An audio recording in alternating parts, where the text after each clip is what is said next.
for various reasons, I haven't had a chance to do much retro computing or YouTube videos in 2024. So for my first one, I hadn't planned on doing a video for this. It was something I saw pop up on one of the Facebook groups I'm a member of, the Vintage Computers and Microprocessors and Microcontrollers group, and it was an invite to an event at Cardiff University, which is not far from where I live. And I thought, that sounds interesting, a pop-up computer science museum.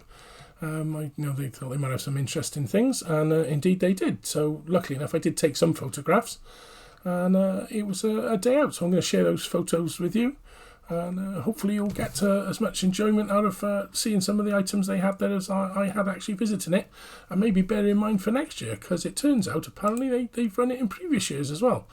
It's on their website. The Pop-Up Retro Computing Museum was covered there. This must have been a photograph from last year.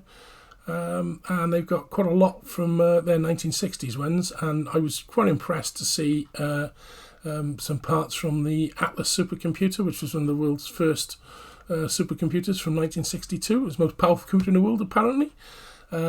I stupidly didn't take a photograph of these panels. We were busy talking about how some of these might have been the drivers for the core memory module they had there. So I'm showing you this photograph because it's one of the things I didn't actually take a photograph of. As I said, I wasn't actually planning on making a video. It was just a day out.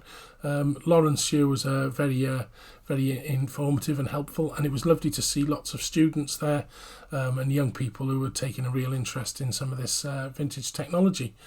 So as I said, I popped along. It was in a building in the museum, which was held. It's the Abacus building, which is the Faculty for Mathematics and Computer Science building in Cardiff. He did put a picture of it on the website, which is quite nice. I thought Lawrence made a good point that when we were there, that it's actually designed to look like a punch card, which is quite fascinating. Great, lovely new building, very modern, and just really quite easy to get to. Parking was a little bit difficult, but and this was I didn't take any videos, didn't take any photographs for people, because obviously I wasn't sure on there how happy they'd be if I did end up using them. And as I said, apparently it was run last year on the 3rd of March as well, so I'm going to definitely keep an eye open for that next year, and I'd advise anyone to pop along. Very friendly people running it, and fascinating chat and some really interesting pieces. The opening table was actually, when I walked in, was a pile of motherboards off of various IBM compatibles and things, which was a good opening gambit, I think. So, but it was a huge range of things there. The 6800 evaluation kit.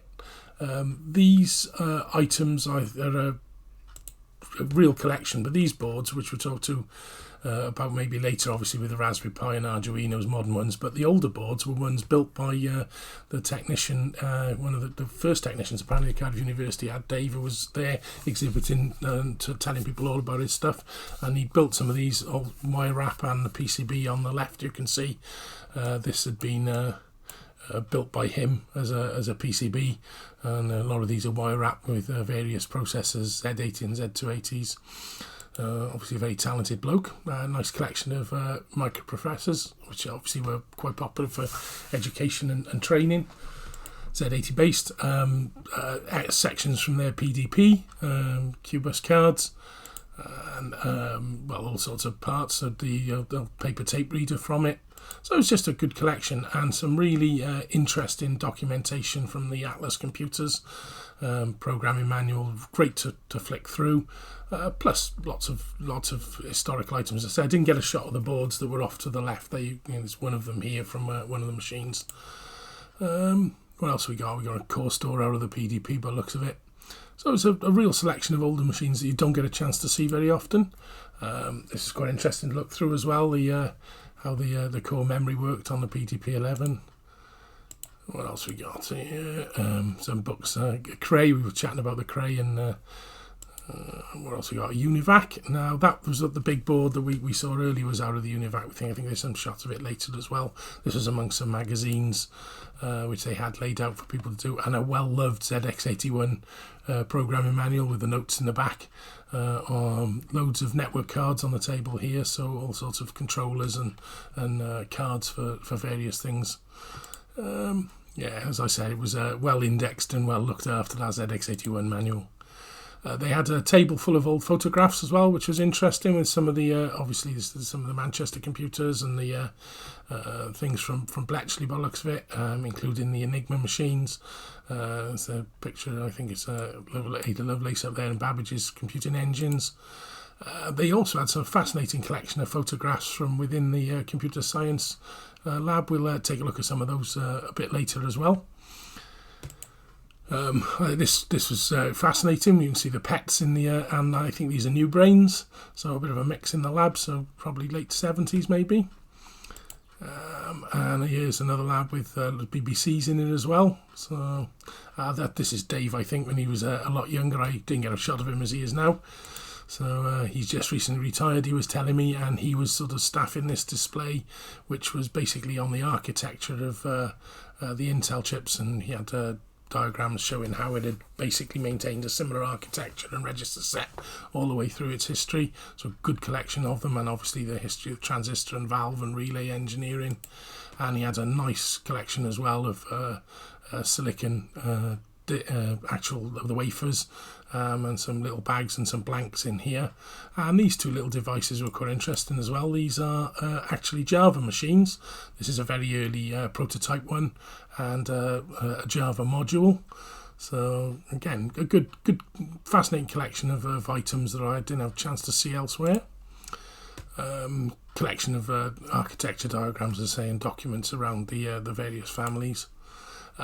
He was also in the middle of restoring a CompuKit UK 101, so they've got it working. Apparently it displays a bit of garbage on the screen, so we were chatting quite nicely about whether it was something to do with the memory or the decoding, so that'll be a project that will hopefully be completed by them. And then he was showing some of the wire wrap back ends for these boards, which I believe were from the Univac, so a significant bit of engineering there. And this was on the table that had a good selection of various storage devices and memory systems, so different SIMs and DIMMs and things, and obviously then the magnetic media with disc platters and the different sizes of tapes and floppy disks. So a good selection for students to get their mind around the different capacities of different hard drives and types of storage devices. So pretty good selection, I have to be honest. They pretty much covered the history of computing. There were some boxes of bits of as well that looked fascinating. I did spot that's the Zax. We'll see that out. And there's a colour computer manual and a BBC manual. So there's different bits and pieces. They hadn't unpacked everything. I think it was pretty chocker with stuff. We were chatting about the Apple II as well, and its expansion slots, and that was quite different with Apple's current approach. They had a few games machines set up for people to play on as well, which were being enthusiastically used, but obviously accompanied by an inside view of the machine as well. So the Z18 68000 based master system, isn't it? They had a network set up as well, a very small one but had both the old thin Ethernet as well, and that was connecting up a number of different machines like this iMac. There's a VIC-20 off to the left there, but I thought a nice Oric one, and they had some of these wonderful sheets about what else was happening in that year. So it's only launched CDP 101, the first consumer compact disc player. I don't think it was long after that I got mine, actually. So there we go. VIC 4th. Have I got a picture of the VIC? Yeah, there we go. So there's the VIC-20 as well. Off to the side. They weren't operating, but they did have others. I spent quite some time playing with the Amstrad PC, because I haven't used that since we used to use it back in the Gilsoft and certainly in the Venturis AD. These were the machines that were in the office. So the hard drive had packed in on it, so we had a little chat about that with one taken apart over here, so we were studying it and looking at where the rubber bumpers jam. Had a little play with debug and showed one of the students Edlin and the idea of moving, how to edit files in a very old-fashioned sense.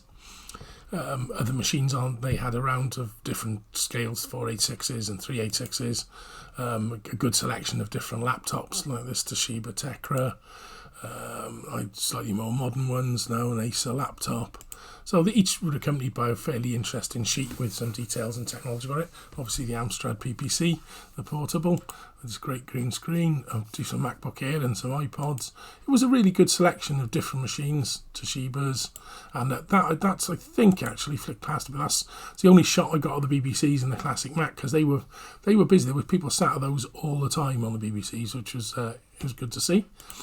I spotted a Tandy colour computer too as well, so I think that might have been the first time I've actually had a good look at one and a use of the keyboard. It wasn't actually plugged in and usable, but they of course as well had a working Jupiter Ace, and I definitely don't think I've played with the Jupiter Ace at all, so this wasn't my random typing. I did do a little bit of form. We had a good chat with a few people. I was lucky to meet Chris, who's from Swansea University's computer collection, and they've got a few Jupiter Aces, so he was espousing the fourth as his skills with that. So interesting. Something we'll have to pick up on again another day, I think. Again, more Mac laptops and so Torval and Dean there with the history around it, and obviously no vintage computer collection would be complete without some Spectrums. I didn't see a ZX80 there, but they obviously had the 81 manual representing that sort of aspect of it. And of course, being a Welsh display, it had to have a Dragon.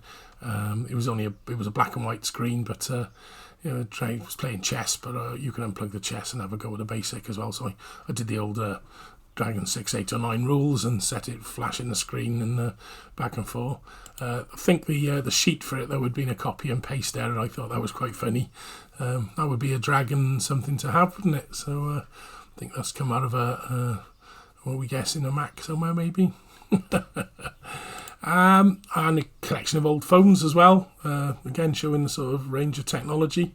So a little rabbit logo there if anyone remembers those. And as I say, I went back and I had a good look around the booklets from this one on the Atlas and Orion ones, and had a little look through the notebooks.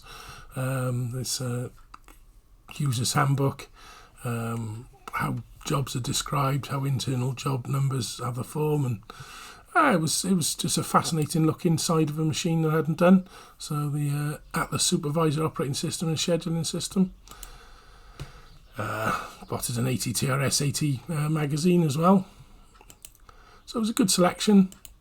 Let's say some closer looks at these photos. Definitely they're a new brain. I remember lugging that one up, and an Apple II in use. This is from is titled in the in that leaflet as being the a graphics demonstration, and some photos from the lab. So he's another new brain here, I think, in this photograph. And the inside of it then is is basically one of the prospectus for the computer systems part of it from about 1982. There's the new brain in the Apple. It's a graphics tutorial is titled, and a nice photograph of the University College main building as well. And as I said, a bit more of a close-up of some of these photographs, having a little look at what they were showing. Shame there weren't any labels actually, but these are some fairly interesting views of it. And I had another little look in one of the big, it was a 1971 retrospective, I think it is, about what the future of computing would hold in 1996. And a review of from it. It's a fascinating part of history, looking at what was the current at the times, and So, and as I say, I went back and I had a little nose, so we had programming Zax. So, all in all, a fascinating couple of hours out, and something I would keep an eye open for next year, and has set me off on an exploration of having a little look, I think, at the Swansea University collection as well, and I'll probably do a little bit of a show and tell on that one as well, because that's another hidden gem that's a little bit further from me, but not too far to make a day out, I think. So just a whistle-stop tour, and hopefully you found those couple of photos interesting, and I'm hoping I'll get back onto the vintage computing and have some time to do some playing with all the great things I've got, and hopefully share the journey with you. So till the next time, I'll sign off and speak to you soon. I'm Tim Gilbert, and this is my channel on retro computing.